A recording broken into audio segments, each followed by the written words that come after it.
अगर आप यूपी या उसके आसपास के हैं तो बैल कोल्हू नाम का सरसों का तेल आपने कभी ना कभी ज़रूर इस्तेमाल करा होगा। पर क्या आपको इसकी हिस्ट्री के बारे में पता है? क्या आपको पता है इसकी शुरुआत कहाँ से हुई थी? खैर, हम बताते हैं। वर्ल्ड वॉर 2 के टाइम पर इंडिया में ही खंडेलवाल फैमिली जो ऑयल एक्सपेलर होते हैं उसके ज़रिए सरसों का तेल निकाल रही थी। 1986 आते आते उसी फैमिली के घनश्याम खंडेलवाल जी ने इस बीएल एग्रो कंपनी की शुरुआत करी। और उसकी शुरुआत जो उन्होंने करी, उनका विजन था कि हम इस कंपनी में टेक्नोलॉजी लाएंगे और जिस इंडस्ट्री को बेसिकली एक अनऑर्गेनाइज सेक्टर माना जाता है, मिलावट के लिए बदनाम थी, उसमें टेक्नोलॉजी और साइंस की स्टडी के ज़रिए उन्होंने बताया कि इंडिया कैसे एक बेहतर मस्टर्ड ऑयल प्रोडक्शन कर सकती है।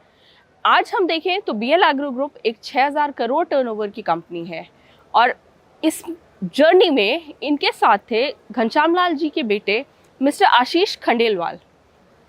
तो आइए इस स्टोरी के बारे में जानते हैं और इन लेजेंडरी ऑयल किंग जिनको हम बोलते हैं, बरेली के ऑयल किंग, उनके बारे में जानते हैं और घनश्याम लाल खंडेलवाल जी की स्टोरी को और उनकी लेगेसी को कैसे आशीष खंडेलवाल आगे लेकर जा रहे हैं, उस जर्नी को जानते हैं। So let's go meet mister Ashish Khandelwal.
So we are going to meet Mr. Ashish. Let's welcome him on the show. Hello. Thank you. Welcome to the show. So we were telling our audience how BL Agro is one of the biggest companies when it comes to सरसों का तेल. We would want the viewers to know about the history of it. How did it start? When did it start? Well, अगर BL Agro की बात करें तो it is around 75 years journey till date. तो ये हमारे बाबा जी ने शुरू करी थी। तो बिशन लाल जी और किशन लाल जी खंडेलवाल बाबा जी थे, उनके द्वारा शुरू करी थी बैक इन 45 और 47 मंथ्स ओल्ड। तो वहाँ से इसकी शुरुआत हुई है। तब उन्होंने शुरू करा था कि तेल का बिजनेस शुरू करा था for the very first time, और फिर वहाँ से कंटिन्यूस आगे बढ़ी। तो तब एक अनऑर्गेनाइज सेक्टर टाइप होता था, right? Basically was very much unorganised. तब छोटे छोटे क्या कहते हैं एक्सपेलर्स और कोलू होते थे हर गली में, राइट। उस जगह से शुरू करा। और फिर ग्रोइंग ऑन, फिर आपके फादर मिस्टर घनश्याम खंडेलवाल जी, उसके बाद पापा जी ने टेक ओवर किया था इन 70s। ठीक है। तो 70s में उन्होंने, उनका इंटरेस्ट बहुत था। He is BSc from chemistry, तो उनका नॉलेज, उनका क्या कहते हैं ऑयल के प्रति लगाव, उसको टेस्ट करना, उसको इम्प्रूव करना, कैसे क्वालिटी और बढ़िया होगी, क्या हम इसमें ऐड ऑन कर सकते हैं, कैसे इम्प्रूवमेंट कर सकते हैं, उसके ऊपर उनका फोकस ज़्यादा था। सो ही इज़ मोर कि मैं क्या कहते हैं तेल वालों से हटके वो अपने आप को केमिस्ट कहलाना ज़्यादा पसंद करते थे। तो उनका इंटरेस्ट क्या कहते हैं टेस्टिंग में और क्वालिटी में कैसे क्या कहते हैं क्या बढ़ना है, उस पर ज़्यादा फोकस करता है। और उन्होंने एक्चुअली इस इंडस्ट्री में काफी काम किया और इन्होंने- टेक्नोलॉजी की मदद से बहुत सारी नई चीजें जितना मुझे मालूम है, पहली लैब के कहते हैं यूपी की पापा जी ने एस्टेब्लिश करी थी फॉर टेस्टिंग। सरसों का तेल, राइट। उस टाइम से मस्टर्ड ही था, बाकी तो सब राशन में आता था, बस कंट्रोल बेस्ड। तो वो सबसे पहले बैक इन 82 आई रिमेम्बर, अगर सही है तो एक आध साल ऊपर नीचे, तो 82 में उन्होंने क्या कहते हैं इस चीज़ की शुरुआत करी थी, पहली लैब लगाई थी। वहाँ से फिर उन्होंने for the very first time in 86 bottle का प्रोजेक्ट बनाया कि हम कंज्यूमर पैक बनाना शुरू करेंगे। तो लोग बाग हंसते भी थे उस टाइम कि पानी तो बिकता नहीं बॉटल में और तेल बेच रहे हैं। राइट। तो वहाँ से जर्नी शुरू हुई स्लो एंड स्टडी। तो उस टाइम शुरू में कोई मशीनरी नहीं थी, कुछ नहीं था, तो वो पाइपलाइन लगा के उसमें नलकियाँ लगा के and we used to fill it manually, वहाँ से शुरू करा है जी। फिर धीरे धीरे फिर टाइम जाता गया, डिमांड थोड़ी बहुत बढ़ी, वहाँ से शुरू करके फिर सेमी ऑटोमेटिक मशीनें आने लग गई, वो लगाई और फिर यहाँ तक पहुँची। और आपने कब ये कंपनी ज्वाइन की? मेरे को मैंने ज्वाइन करी बैक इन 1998। ज्वाइन क्या करा, ठीक है, क्या कहते हैं, फैमिली बिजनेस था। उस टाइम में नॉर्मली होता था कि भाई बच्चों को काम पे लगा लो टाइम से, नहीं तो बिगड़ जाएंगे। ठीक है। तो आपने किस एज में ज्वाइन किया कंपनी को? I was 18। 18? Just fresh out of school और कॉलेज? स्कूल से तुरंत ही क्या कहते हैं बैठना शुरू। अच्छा। तो मैंने अपनी जितनी ग्रेजुएशन है वो बैठ के ही करी है, दुकान पे बैठ प्राइवेटली? के। ओके। तो जब आपने ज्वाइन किया जी। उस वक्त इंडस्ट्री भी ग्रो हो रही थी, आप अपने साथ क्या नई सोच लाए?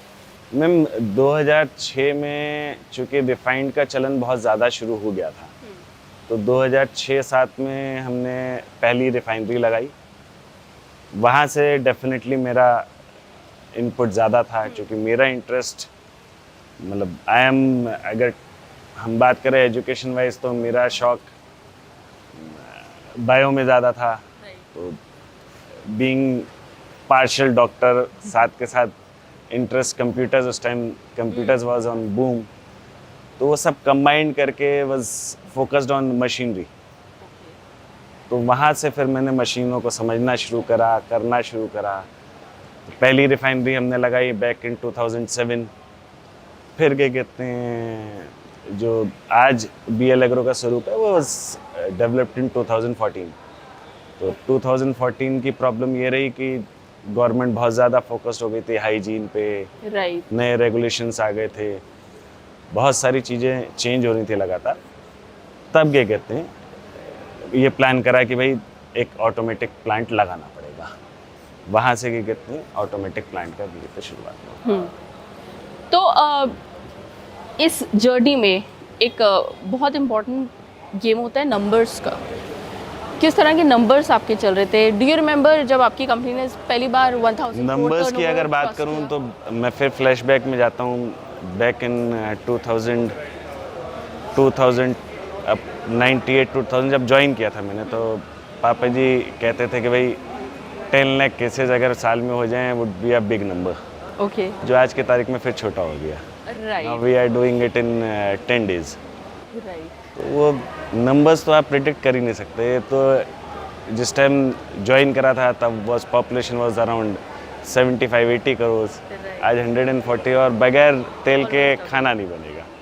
तो you can not predict number, जब तक हैं लोग, जब तक खाने को चाहिए। तो आपका 2024 में टर्नओवर कितना रहा? 2024 में अगर पूरे ग्रुप की बात करें will be around 6000 crore. Okay, great. In fact I think it's a big achievement, because आप जैसे ग्रास रूट से बढ़ते हुए आ रहे हैं, वो ज़रूरी है, वो ज़रूरी भी है। तो जब हम इतनी ग्रोथ करते हैं, हमारे साथ भी कुछ लोग ग्रो करते हैं। डेफिनेटली। ऐसे कौन कौन लोग हैं आपके साथ जुड़े हुए? अगर मैं अपनी बात करें तो जितने डिस्ट्रीब्यूटर्स आज हैं मेरे साथ, वो सब या तो बाबा के टाइम के हैं या उनके बाद जब हमने बॉटलिंग शुरू करी तब से हैं। तो वो इतिहास इज़ अराउंड 30 ईयर्स। तो 30 ईयर्स से शायद 2 या 3 ही नए हमने ज्वाइन कर पाए हैं। हम कंफर्टेबल ना वो हो पाए हैं ना हम हो पाए हैं।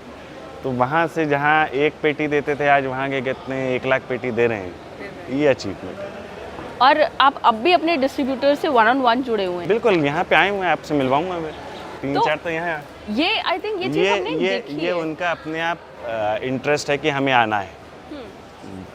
नहीं आए इज़ नॉट अ प्रॉब्लम, कोई बाइंडिंग नहीं है, लेकिन उनका नहीं सर हमें भी स्टॉल पे काम बता दीजिए, एंड दे आर हियर। कल भी पूरे दिन भर यहाँ थे, अभी भी आ रहे होंगे, सब तैयार हो के विल बी हियर से बाय 11-11:30 सब यहाँ पे होगी, पूरी टीम होगी। तो ये आता कहाँ से वाला थॉट कि हमें सबको लेकर चल? आपको कि कितने सबको लेके चलना थॉट नहीं है, आपकी कि कितने ज़रूरत है, आपका कि कितने बाइंडिंग है, आपको सोचने की ज़रूरत नहीं है, अपने आप आता है। आप जब जुड़े हो, बहुत से इंसिडेंट्स ऐसे होते हैं जो जैसे कि कहते कभी हमारे, अगर मैं जिन्हें बात करता हूँ डील करते हैं, तो उसमें आज भी 80 ईयर के अराउंड अबाउट के लोग हैं। उस ज़माने से हम उन्हें चाचा या ताऊ कहते आ रहे हैं, तो वो जुड़े हुए हैं। और अगर वो किसी बात पे उन्हें बुरी लग जाती है, तो जो सबसे अच्छा पार्ट है वो दे कम टू बरेली, ऑफिस में आते हैं कंप्लेंट करने कि ये गलत हो रहा है या ये गलत हुआ है। तो ठीक है, आपको केयर करनी है। अच्छा, वहाँ से ग्रोथ तो उन्होंने दी है।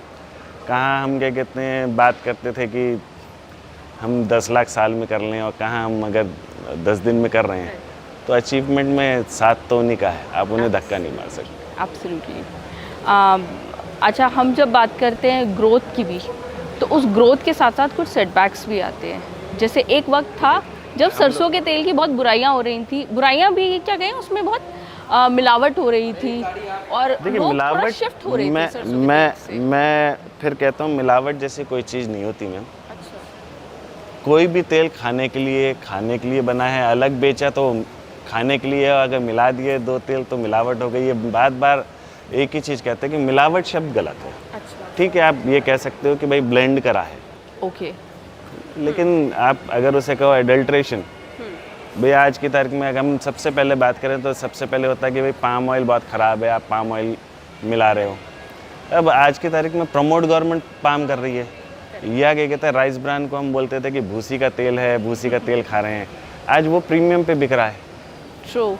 तो आप समय के हिसाब से बदल रहे हो, लेकिन पीछे जो एक थॉट छोड़ के जा रहे हो वो गलत है, उसको नहीं करना है। आपको शब्द जो बोलना है वही चूज़ करना है कि हम बोल क्या रहे हैं। तो प्रमोट करने के लिए आप किसी की भी बुराई कर दो, लेकिन क्या कहते हैं उसका बेस्ट पार्ट भी तो देख लो। और फिर लौट के अगर बात करें तो हम उसको एक्सेप्ट भी कर रहे हैं और हाथों हाथ ले रहे हैं, तो वो कहाँ तक जस्टिफाइड है। तो मैं मिलावट नहीं कहता, मैं कहता ठीक है 2 तेल मिलाएं, इट्स ओके भाई, सर्कमस्टांसेस हैं और गवर्नमेंट ब्लेंडिंग का लाइसेंस। ज़रूरत है? कोई बुराई नहीं मैम, देखिए एक तेल से कभी भी आपको नरिशमेंट कंप्लीट कभी नहीं मिल सकता।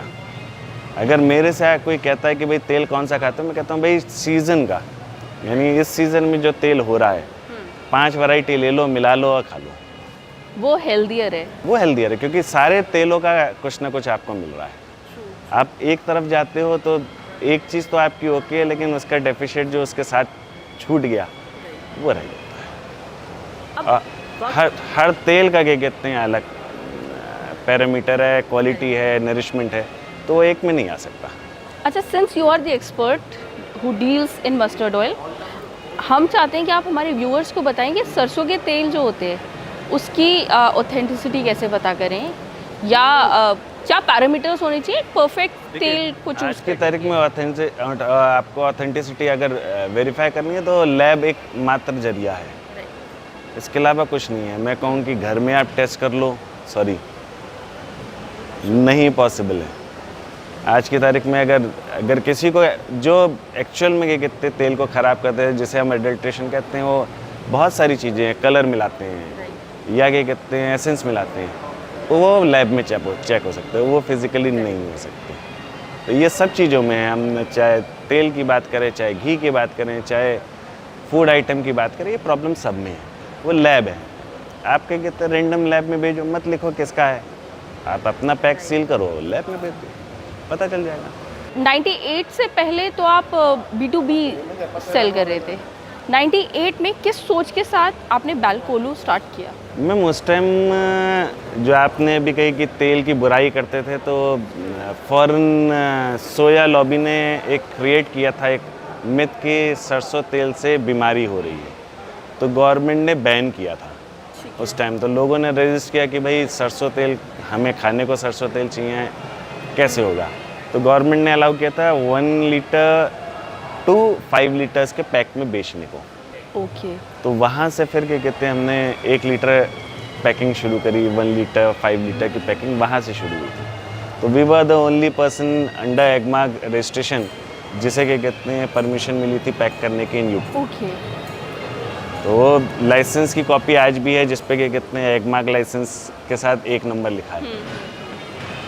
तो वो आज भी रखते हैं कि भाई ये अचीवमेंट होती है ज़िंदगी में कि हमने कुछ एक इनोवेटिव सोच के साथ काम स्टार्ट किया।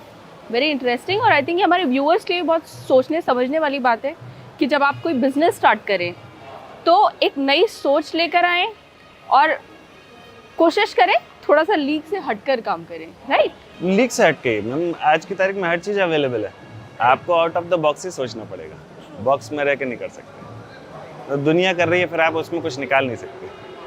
तो 1998 के बाद फिर आप 2018 में करीब 20 साल के बाद आपने नरिश ब्रांड स्टार्ट करी। उसके पीछे क्या सोच थी? डाइवर्सिफिकेशन में कुछ अलग, कस्टमर की डिमांड की नहीं सर अब इसके साथ हमें फूड भी चाहिए, क्योंकि फूड में भी प्रॉब्लम ये है कि क्वालिटी कभी भी नहीं मिलती। अगर मैं दाल की बात करूं तो या तो उसमें मॉइस्चर होगा या उसमें पॉलिश। 2018 से पहले पॉलिश का बहुत चलन था, तो पॉलिशिंग थी, बहुत सारे के कहते फैक्टर्स थे जो दाल की क्वालिटी को डिटोरिएट करते थे। ख़राब बिल्कुल नहीं होती थी लेकिन डिटोरिएट करते थे। शेल्फ लाइफ 1 महीने 20 दिन की रहती थी। तो वहाँ से इम्प्रूवमेंट करके अब हम 1 साल कर रहे हैं, 3 साल का हमारा रिसर्च पूरा हो जाएगा, तो बाय नेक्स्ट ईयर हमें लगता है कि हम उसमें 3 इयर्स एक्सपायरी डेट डाल सकते हैं, which is again huge turn around for food industry. Wastage सबसे बड़ी चीज़ जो आज की तारीख में फूड के लिए हल्ला मच रहा है, वहाँ पे ब्रेक लगता है। आज हमें यहाँ पर वर्ल्ड फूड इंडिया में यहाँ पर बेलाग्रो एग्जिबिट कर रहे हैं। क्या आप अक्सर ये एग्जीबिशंस करते रहते हैं और इनसे फायदा क्या होते हैं? मैम आप कैसे बताओगे आप कि आप क्या नया कर रहे हो? अच्छा। तो this is the best platform, दुनिया देख रही है, ये यहाँ तक हर जना आ रहा है, तो देख नहीं आ रहा ना क्या हो रहा नया। तो मेरे को एग्जीबिशन में जाना भी पसंद है, मैं साल में 1 या 2 एग्जीबिशन विजिट करता हूँ, तो आपको मालूम पड़ता है क्या नई टेक्नोलॉजी आ रही है, क्या नया हो रहा है। टीचर्स क्या कर रहे हैं? कंपटीशन मैम यही एक सबसे बड़ी दिक्कत है कि आज की तारीख में हमारे दिमाग में डाल दिया कंपटीशन। एवरीबडी, हिंदुस्तान इतना बड़ा देश है मैम, आज की तारीख में अगर मैं पल्सेस या फूड की बात करें तो packing is less than 0.01%। Okay. तो कंपटीशन किससे करेंगे? बाकी लूज है, राइट। इसे ऑर्गेनाइज होना है। ऑर्गेनाइज करने की बात करें, हम शुरू से दिमाग में लेके चलते हैं हमें कंपटीशन करना है। प्लीज, कंपटीशन से कोई जिंदा नहीं रहा है। आई थिंक यही सोच है जिसकी वजह से आप लोग अभी तक तो इंडिया के ऑयल किंग कहलाते हैं। क्या बहुत सारे ब्रांड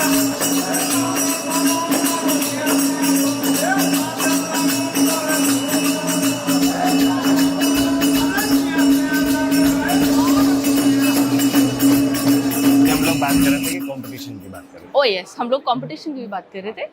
तो कंपटीशन एक थॉट प्रोसेस बन गया है कि हमें कॉम्पिटिट करना है। भाई सबका एमएसपी अलग है, सबके रेसिपी अलग, सबका क्या कहते हैं काम करने का तरीका अलग, इन्वेस्टमेंट अलग। आप कंपटीशन करें उनको, राइट। इट इज़ बेटर कि आप अपने थॉट को कंपटीशन से हटा के प्रोडक्ट पे करो। जो जितना मैं आज की तारीख में देखता हूँ या चर्चा भी करता हूँ किसी भी प्लेटफॉर्म पे, तो होता यही है कि भाई साहब आपका कंपटीशन किसका है। तो भाई मेरा किसी का कंपटीशन कैसे हो सकता है? राइट। हमारा कंपटीशन खुद से है। है ही नहीं। मैं क्यों करूँगा कंपटीशन? मैं, मेरे कस्टमर मेरे हैं, आपके मेरे को क्यों कंपटीशन करना?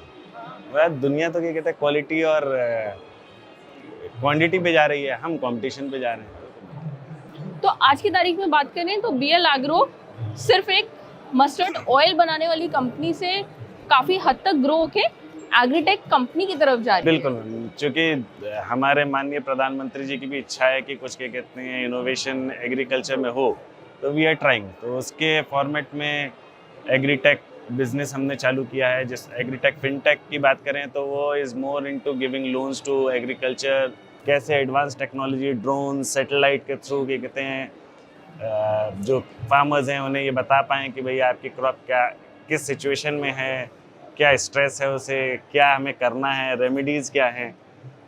इस तरीके से कई सारी मल्टीपल कंपनीज के कितनी तो बीएल एग्रो के 3 अभी के लिए अभी तो ma'am is around 8 brand 8 companies जो जुड़ी हुई हैं हमसे। उसमें agri fintech, agritech, agri insurance, general insurance, then Kamdhenu जो अभी लेटेस्ट है जो हम डिस्क्लोजर कर रहे हैं, फिर लीड्स ब्रांड कनेक्ट जो हम मीडिया कंपनी है, जो सारा मीडिया जो भी प्रमोशन है वो लीड्स ब्रांड कनेक्ट से है, फिर बीएल एग्रो। तो इस पूरे जर्नी में आपको अपना इम्पैक्ट कब नजर आता है कि हाँ मैं एक एंड फार्मर पर क्या इम्पैक्ट कर पा रहा हूँ? मैम देखिए अभी इज वेरी न्यू, 1 साल से तो हमने कहना ही शुरू करा है कि फार्मर्स को हम फैसिलिटेट करेंगे। एक्चुअल में इंटीरियर्स में उतनी एजुकेशन नहीं है जो हम उन्हें समझाएं, और फिर एक रेजिस्टेंस होता है, किसी भी चेंज का एक रेजिस्टेंस होता है। तो उस रेजिस्टेंस से पूरा ट्रेड गुजर रहा है कि हर किसी को लगता है भाई अच्छा कहने वाले कम हैं और बुराई करने वाले ज़्यादा हैं, तो उनको लगता है कि ऐसा नहीं हो, खेत के कहते हैं कब्जा लें, नॉट मेनी थिंग्स। तो हमारे व्यूअर्स के लिए कोई मैसेज आप देना चाहेंगे? मैम मैं तो यही कहूँगा भाई जो आपने कहा कंपटीशन हो, कंपटीशन का थॉट प्रोसेस नहीं होना चाहिए। डू समथिंग जो आउट ऑफ द लीग हो। डेफिनेटली स्ट्रेंथ लगेगी उसमें, आपको थकान महसूस होगी, आपको लगेगा कि मैं नहीं जीत पाया या दुनिया एक्सेप्ट नहीं करेगी, लेकिन एवरीथिंग इज एक्सेप्टेबल। आज की तारीख में तो नेट की दुनिया में हर चीज़ बिक रही है, तो फिर थॉट भी बेचना is not a problem. It is, that's very true. So thank you so much. आपकी जर्नी, बीएल एग्रो की जर्नी जान के हमें, हमारे व्यूअर्स को बहुत अच्छा लगा होगा।